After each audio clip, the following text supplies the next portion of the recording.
Early June this year, we began the construction of the 78 Platinum Residency along Oleshapara Avenue in South Sea.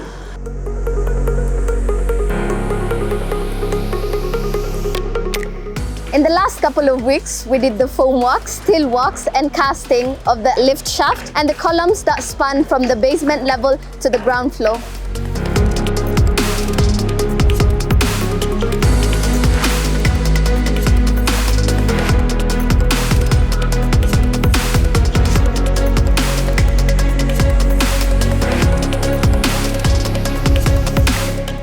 In addition to that, we did the casting of the RC walls, which helps strengthen the structure and the entrance ramp to the basement level.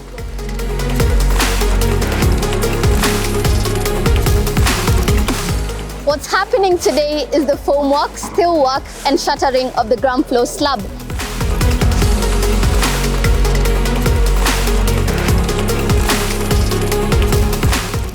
After this, in the next couple of days, we'll be doing the casting of this slab.